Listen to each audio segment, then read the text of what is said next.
করোনার সাথে বিদায় নিয়েছে স্বাস্থ্যবিধি, তাই সংক্রামক রোগগুলো হয়ে উঠছে আরও সংক্রামক।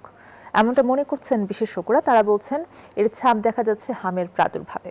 সবশেষ আক্রান্তের পরেও গোষ্ঠীগত প্রতিরোধের জন্য অপেক্ষা করতে হয় 3 থেকে 4 সপ্তাহ। এমন অবস্থায় টিকা কার্যক্রম চালিয়ে যাওয়ার উপর গুরুত্ব দিচ্ছেন তারা। বিস্তারিত রিশাদ হাসানের রিপোর্টে। গত মার্চ থেকে দেশে বাড়তে শুরু করে হামের প্রকোপ, যার মধ্য দিয়ে দেশে ভঙ্গুর স্বাস্থ্য ব্যবস্থাপনার চিত্র স্পষ্ট হয়ে ওঠে। শুরু হয় জরুরি টিকাদান কর্মসূচি। এরপর ধীরে ধীরে কমতে শুরু করে হামজনিত জটিলতায় প্রাণহানি, তবে আক্রান্তের গ্রাফ এখনো ঊর্ধ্বমুখী।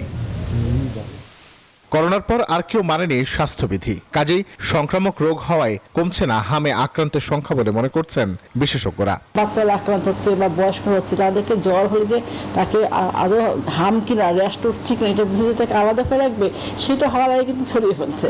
তার মানে আমরা কিন্তু সচেতন কেউ না, যে আমরা রোগটাকে আসলে প্রাধান্য দিচ্ছি না, যে আমাদের একটা রোগ হলে সেটাকে ডাক্তার কাছে যাওয়া উচিত এবং সেটা পরামর্শ রাখছে, সেটা কিন্তু আসলে কেয়ার করছে না। জ্বর হচ্ছে দেখেছেন না, প্যারাসিটামলটা খেয়ে ফেললো। চিকিৎসা বিজ্ঞানের ভাষায় শতভাগ টিকাদানের অন্তত 3 থেকে 4 সপ্তাহ পর তৈরি হতে পারে হাম প্রতিরোধ ব্যবস্থা। তবে কেন কমছে না আক্রান্তের সংখ্যা, এমন প্রশ্ন ছিল স্বাস্থ্য অধিদপ্তরের কাছে। লাস্ট ইমিউনাইজ যে পেশেন্ট, তাদের আমাদের 3 থেকে 4 সপ্তাহ সময় দিতে হবে। আজকে যেই বাচ্চাগুলো আক্রান্ত হচ্ছে তাদের ভেতরে ইমিউনাইজেশন করা ছিল কিনা, সিঙ্গেল অথবা কমপ্লিট অথবা উইদাউট ইমিউনাইজেশন। যতদিন সংক্রমণ না কমে আসছে ততদিন টিকা কার্যক্রম নিয়মিতভাবে চালিয়ে যেতে হবে বলেও জানান তিনি। রিশাদ হাসান, নিউজ 24, ঢাকা।